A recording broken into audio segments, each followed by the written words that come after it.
अन्नदाता माना जाता है। अपना एक कृषि प्रधान देश है। कृषि प्रधान देश है, सिर्फ कहने के लिए कृषि प्रधान देश है। इस कृषि प्रधान देश में किसानों की वो दुर्दशा है कि किसान अगर अपनी बेटी की शादी करना चाहे तो उसको या तो अपनी जमीन बेचनी पड़ती है और या तो फिर अपने जो है बीबी के जेवर बेचने पड़ते हैं और या तो अपनी किडनी बेचना पड़ता है उसको अपनी बेटी की शादी।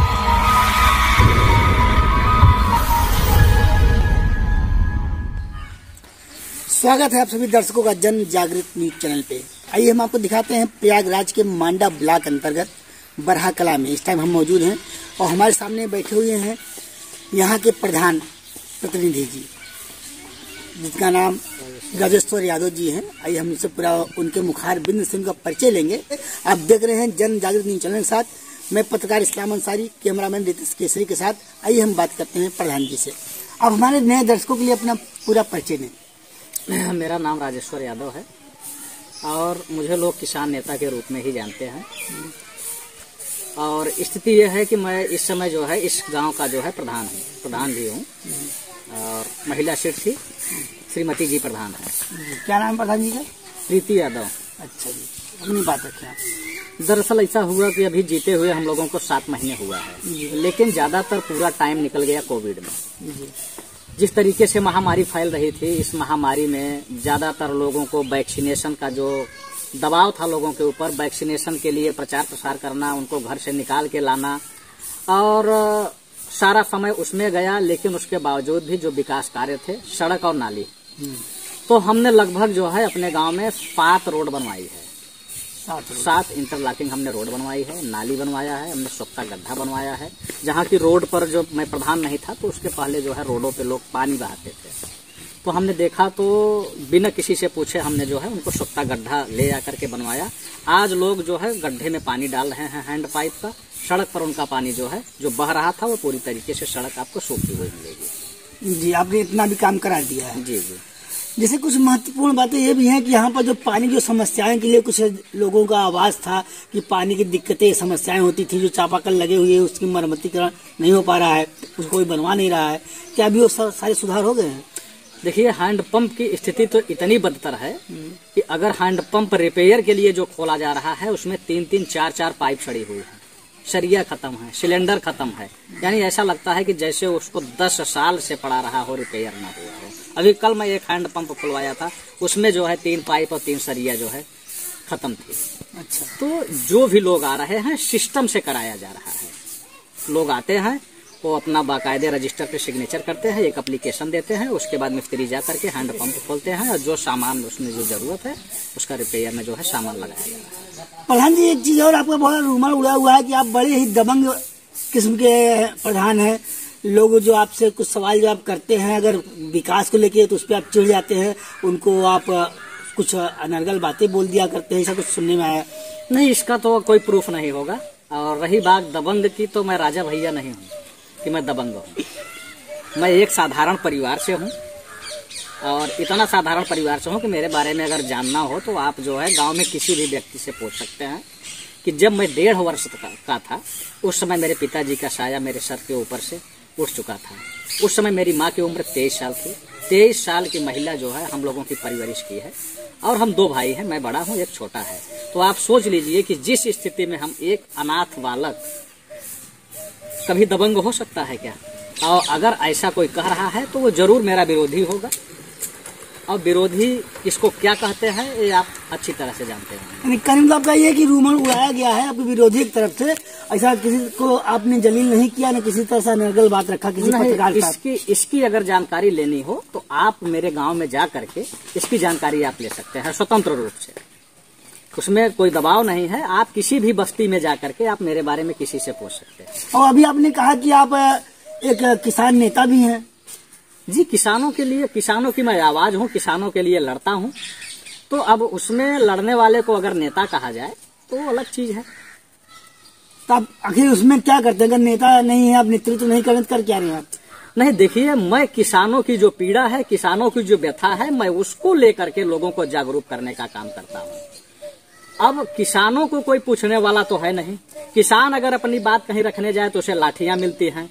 किसान अगर थाने चौकी में जाए तो उसके मुकदमे नहीं लिखे जाते हैं। यहाँ तक की स्थिति यह है कि किसान अगर किसी बस में जाकर के बैठना चाहे तो खाली सीट पर किसान को बैठने नहीं दिया जाता। लोगों को ये लगता है कि किसान का पसीना बदबू मारता है। तो किसान तो इतना उपेक्षित है। हमारे देश के जो राजनीतिक नेता हैं वो ये कहते हैं कि किसान जो है अन्नदाता है, अन्नदाता माना जाता है। अपना एक कृषि प्रधान देश है। कृषि प्रधान देश है, सिर्फ कहने के लिए कृषि प्रधान देश है। इस कृषि प्रधान देश में किसानों की वो दुर्दशा है कि किसान अगर अपनी बेटी की शादी करना चाहे तो उसको या तो अपनी जमीन बेचनी पड़ती है और या तो फिर अपने जो है बीवी के जेवर गहने जो है बेचने पड़ते हैं और या तो अपनी किडनी बेचना पड़ता है उसको अपनी बेटी की शादी करने के लिए। ऐसा तो नहीं प्रधान जी, आप जो इस तरह से बात कर रहे हैं, शायद आप या जो इस टाइम चल रहा है सपा बसपा, इस तरह से भाजपा जो भी चल रहा है इलेक्शन और जो भी बीता हुआ है उसको आप सपोर्ट करते हुए किसी एक प्रति निशाना साध रहे हैं? नहीं, ऐसा नहीं है और मैं किसी भी पार्टी का सपोर्टर नहीं हूँ, लेकिन यह है कि जो सरकार की गलत नीतियां हैं मैं गलत नीतियों का विरोध करता हूं और विरोध करता रहूंगा। वो चाहे समाजवादी पार्टी की सरकार हो, चाहे भारतीय जनता पार्टी की सरकार हो, चाहे कांग्रेस की हो और चाहे बसपा की हो। और चूंकि जो इस लोकतंत्र में जो सरकारें बनती हैं वो इसलिए बनती हैं कि वो गरीब जनता का जो दर्द है, जो उसकी पीड़ा है, जो उसकी व्यथा है, उस पर वो काम करे। अगर उस पर काम नहीं करती है तो उसके लिए मैं लड़ता हूं। और मैं ये भी कह रहा हूं कि मैं गांव का प्रधान हूं। अगर जो हमारी आम जनता है अगर उसके कार्यों को अगर मैं नहीं कर रहा हूं तो उनका पूर्ण रूप से उनका कर्तव्य बनता है कि वो जो है मेरा विरोध करें और मेरे घर के सामने आकर के वो धरना प्रदर्शन करें। एक बात और, जिस तरह से गवर्नमेंट यहाँ पर चल रही थी और तमाम लाभ जो गवर्नमेंट दे रही थी पब्लिक को, क्या उससे आप अनजान हैं? नहीं, कौन सा लाभ मिल रहा था पब्लिक को? कम से कम एक दो लाभ आप बता दीजिए कि पब्लिक को कौन सा लाभ मिल रहा था, किसको लाभ मिला? किसान को लेकर आप बात कर रहे हैं कि किसान को काफी क्षति हो रही थी, तो किसान को जो पेंशन, किसान का जो बीमा फसल योजना या था, जो भी लोगों को राशन मिलना होता था, जो भी आवास मिलना होता था, तमाम जो लाभ में ही आता है सब बातें, क्या उससे आप संतुष्ट नहीं है? नहीं, किसान की आपने पेंशन की बात किया कि किसान को पेंशन मिल रही थी 2000 रुपए किसान को जो है किसान सम्मान निधि उनको दिया जा रहा था। लेकिन जो डीएपी 1000 रुपए में मिल रही थी उस डीएपी की कीमत कहाँ पहुंच गई? 1500 रुपए। जो यूरिया मिल रही थी यूरिया भी 5 किलो चोरी कर लिया गया, 50 किलो की जगह 45 किलो कर दिया गया। और उसके बाद किसान सम्मान निधि के नाम पर लोगों को सिर्फ बेवकूफ बनाया जा रहा था। किसान सम्मान निधि एक तरफ दिया जा रहा था और दूसरी तरफ ज्यादा लिया जा रहा था। और रही बात राशन की, तो राशन जो ये कहा जा रहा है कि हम गरीबों को राशन बंटवाए, सरकार की दूसरी तरफ ये कहा जाता है कि मोदी जी ने विदेशों में भारत का डंका बजा दिया। जी, अब आप सोच लीजिए कि विदेशों की स्थिति है कि वहां की प्रति व्यक्ति आय 1.5 लाख से लेकर 90,000 है लोगों की। अब भारत की जो प्रति व्यक्ति आय है कहाँ चली गई? 80% लोगों की सिर्फ 5 किलो चावल। इससे देश का जो है, इससे विदेशों में डंका नहीं बजा है। देश को गर्त में डाल दिया गया कि देश की 80% आबादी सिर्फ 5 किलो चावल लेने के लिए राशन की दुकानों पे लाइन लगा के खड़ी हो गई। यानी ऐसा प्रतीत होता था कि अगर 5 किलो चावल न मिले तो ये भूख से मर जाएंगे। जी, तो देश की प्रति व्यक्ति आय कहाँ चली गई? सिर्फ 5 किलो चावल में। तो इससे लोगों का लाभ नहीं हुआ है, इससे लोगों का नुकसान हुआ है। मैं सुन रहा हूँ कि 31 जो है मार्च के बाद ये राशन बंद भी हो जाएगा। तो ये सिर्फ चुनावी लालीपाप था। अगर चुनावी लालीपाप नहीं था तो जो इधर राशन दिया गया, हमारे देश का जो किसान था, हमारे देश का जो मजदूर था, 2,500 हजार किलोमीटर लॉकडाउन में पैदल चला। उसके लिए इनके पास गाड़ियां नहीं थी कि कम से कम उसको घर तक पहुंचा दिया जाए। अभी चुनाव में मैं देख रहा हूं तो कि हजार गाड़ियों को जो है बाकायदे रंगा पुतवा करके उसको भगवा कलर में घुमाया जा रहा था, प्रचार किया जा रहा था। अगर इतनी गाड़ियां शायद लगा दी गई होती तो सारे लोगों को पैदल नहीं चलना पड़ता। जैसा कि आप देख रहे हैं यहाँ पर, जिस तरह से प्रधान जी की बात आप लोग सुन रहे हैं, उनका साफ तौर पे कहना है कि चाहे सपा हो, चाहे बसपा हो, चाहे भाजपा हो, हम सिर्फ गलत नीतियों का विरोधी हैं, किसी के और विरोधी नहीं है। और उन्होंने कोरोना काल में जिस तरह से प्रॉब्लम समस्याएं खड़ी थी, जिस तरह से आप लोगों ने तमाम सोशल मीडिया से होती हुई आपने टीवी तक देखा होगा, अखबारों में देखा होगा, उसका भी उल्लेख उस चीज को कर रहे हैं ये। यानी इनको उस गवर्नमेंट से कहीं से भी संतुष्टि शायद नहीं मिली जो इस तरह से बात रख रहे हैं। हम लेंगे इस पे और भी बातें। तो आप किसी भी चीज से संतुष्ट हैं? इस गवर्नमेंट जो भी कुछ कार्य किया गया, किसी एक चीज से भी संतुष्ट हैं? नहीं, आप बता दीजिए, एक भी काम बता दीजिए कि जिससे जनता संतुष्ट हो। अगर जनता संतुष्ट है तो हम संतुष्ट हैं, लेकिन मुझे तो एक भी काम ही नहीं दिखा। मैं पूरे 5 साल के अंदर मैं ये देखा कि वो चाहे केंद्र की सरकार रही हो, चाहे उत्तर प्रदेश की सरकार रही हो, सिर्फ ये लोग प्रयोग किए। जैसे प्रयोगशाला में रसायन विज्ञान के छात्र प्रयोग करते हैं, ठीक उसी तरीके से ये लोग पूरे प्रयोग करते रहे। आपने देखा होगा कि जब ये सत्ता में आए थे 2014 में, हमने भी वोट दे दिया था इनको, बीजेपी को 2014 में मैं भी वोट दिया था। मैं वोट मोदी जी से प्रभावित होकर नहीं दिया था। मैं रामदेव जो थे, स्वामी रामदेव जो सलवार पहन के भागे थे, ये स्वामी रामदेव उल्टा पैर पे खड़े होकर के ये कहते थे कि विदेशों में इतना काला धन जमा है कि वहां से अगर काला धन भारत में ले आ लिया जाए तो भारत फिर सोने की चिड़िया बन जाएगी, पूरे धरती पर 6 इंच मोटी सोने की चादर बिछ जाएगी। तो हमने कहा यार, अगर देश का विकास हो रहा है, भारत सोने की चिड़िया बन रही है, तो उसमें हम भी भागीदार हो जाए। मेरा पूरा परिवार इनको वोट दिया था। इन्होंने कहा था कि आप जो है, आपको पेट्रोल 100 रुपए वाला चाहिए कि 35 वाला चाहिए। तो हमने कहा हम गरीब किसान है यार, हम भी 35 वाला पेट्रोल ले लें। तो हम भी 35 के चक्कर में इनको वोट दे दिए थे, लेकिन आज पेट्रोल 100 के पार चला गया। तो आपकी बातों से ये लगता है कि अभी आप जिस तरह से आपने वोटिंग किया था, जो लालच और जो भी आपने सपना सोच के किया था, तो उस हिसाब से हुआ नहीं कुछ, तो इस बार वोट भी आपने नहीं किया? नहीं, बिल्कुल भाई, किसान विरोधी पार्टी को मैं वोट करूंगा कि उत्तर प्रदेश की सरकार जो है किसानों के ऊपर गाड़ियां चढ़वा रही है, किसान अगर अपनी मांग को लेके अड़े हैं, और केंद्र की जो सरकार है, जब किसान वहां आंदोलन कर रहे हैं तो सड़के पे बड़े बड़े खीले गड़वाए जा रहे हैं, वहां जो है तार बंद कराया जा रहा है, और उसके बाद किसानों के आंदोलन में भाजपा के लोग घुस करके लाल किला पर जाकर के तिरंगा झंडा का अपमान कर रहे हैं। उसके बाद जब व्यक्ति पकड़ा गया जो तिरंगे झंडे का अपमान कर रहा था, वो मोदी जी के साथ उसकी फोटो वायरल हुई। तो आप समझ सकते हैं कि मोदी जी एक साधारण आदमी तो है नहीं। वो कहते हैं कि मैं चौकीदार हूँ, लेकिन उस चौकीदार की चौकीदारी करने के लिए 500 कमांडो खड़े हैं। अब आप सोच लीजिए कि ऐसा कौन सा देश का चौकीदार है कि जिसकी चौकीदारी करने के लिए 500 कमांडो खड़े हों, और उसके बावजूद उसके नीचे से ललित मोदी, मेहुल चौकसी, विक्रम कोठारी, विजय माल्या जैसे लोग पूरा देश लूट करके विदेश में भाग जा रहे हैं। तो हमें तो लगता है कि ये चौकीदार ही चोर था।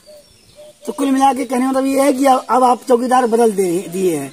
नहीं, चौकीदार अभी कहाँ, चौकीदार तो बदलने के लिए 24 का समय आएगा तो फिर देखा जाएगा। अब अभी तो जो बुलडोजर बाबा थे, बुलडोजर बाबा को बदलने की तैयारी है। तो क्या लगता है कि आपको इस बार बदल जाएगा? अब जनता तो बदल दिया है, जनता बदल दिया है, लेकिन जो आजकल बड़े चैनल जो मीडिया है उसका एक प्रोपोगंडा चल रहा है कि ये जो है 250 लेके आएंगे, 250 लेकर के आएंगे। चूंकि ये जो चुनाव था, यह चुनाव भाजपा बनाम सपा का चुनाव नहीं था। ये चुनाव जो था अडानी अंबानी बनाम आम जनता का चुनाव था। ये जो है, जो ये दोनों सरकार हैं, ये सिर्फ पूंजीपतियों को फायदा पहुंचा रहे हैं, गरीबों को गरीबी की गर्त में घुसा रहे हैं। जो कि अभी भारत का प्रति व्यक्ति आय 5600-5700 रुपए हुआ करता था, आज वह प्रति व्यक्ति आय 5 किलो चावल पर सिमट के रह गया। तो इसलिए यह चुनाव जो है वो जन विरोधी सरकार को उखाड़ के फेंकने का चुनाव था। लेकिन अब ये जो है बेईमानी करने का एक तंत्र अपना रहे हैं, जो कि हमारी ईवीएम है। इस समय ईवीएम हमारी प्रेग्नेंट है, पूरी तरीके से ईवीएम प्रेग्नेंट है। अगर उससे नॉर्मल डिलीवरी होगी तो समाजवादी पार्टी की सरकार निकलेगी, और अगर ऑपरेशन हो गया तो उसमें भाजपा की निकलेगी। जी, जैसा कि आप सुन रहे हैं, नेताजी का साफ तौर पे कहना है कि ईवीएम को लेके कि हालांकि उनकी जो भाषा थी अच्छी तरह से आप लोग समझ आ चुका होगा कि अगर सही से गणना होती है तो सपा आएगी, और अगर थोड़ा भी 19-20 जिस चाल कपट क्या क्या तमाम बातें यूज किया जा सकता है इसके लिए, उससे होता है तो भाजपा आएगी। लेकिन एक लास्ट में सवाल और करना चाहूंगा, और एक बात और भी इनके अपील में चाहूंगा कि अपने पब्लिक के लिए, अपने ग्राम समाज के लोगों के लिए, क्षेत्रवासियों के लिए क्या इनका संदेश होगा? मैं अपने ग्राम पंचायत के लोगों को मैं ये संदेश दूंगा कि जिनका जो भी काम है वो मुझे चाहे वोट दिया हो चाहे न दिया हो, अगर मैं चुनाव जीत गया तो मैं पूरे गांव का प्रधान हूं, पूरे नागरिक का प्रधान हूं, और पूरी नागरिक मेरी है। तो इसलिए मेरा कर्तव्य बनता है कि उससे मुझे ये नहीं फर्क पड़ता कि लोग मुझे वोट दिए कि नहीं दिए, उसकी राजनीति मैं नहीं करता। जो भी नागरिक हैं वो मेरे यहाँ आए, उनका जो भी काम है वो मेरा करना मेरा सर्वप्रथम मेरा कर्तव्य है। और मैं उसको करूंगा। और आप लोगों के माध्यम से ये मैं कहना चाहूंगा कि अगर बरहा कला के भी दर्शक अगर आपके चैनल पर हों तो मैं आपके माध्यम से उन तक ये संदेश पहुंचाना चाहता हूं कि उनकी जो भी जरूरत है, जो भी कार्य है, जो मेरे कार्य क्षेत्र में आता है, मैं उसे पूरी निष्ठा और ईमानदारी के साथ करने के लिए प्रतिबद्ध हूँ। जी धन्यवाद। जैसा कि आपने देखा, हमने सारी बातें रखा और हर एक बात का उन्होंने बहुत स्पष्ट तौर से अपनी बात को रखा है और बहुत ही सफाई से हर एक बात को रखते हुए अपने ग्राम वासियों से अपील भी बहुत ही अच्छा किया है। धन्यवाद। जन जागृत न्यूज चैनल से मैं इस्लाम अंसारी, कैमरामैन रितेश केसरी के साथ। इस चैनल पर दिखाए जाने वाले सभी न्यूज से अपडेट रहने के लिए चैनल को सब्सक्राइब करें और बेल आइकन को दबाना ना भूलें। धन्यवाद।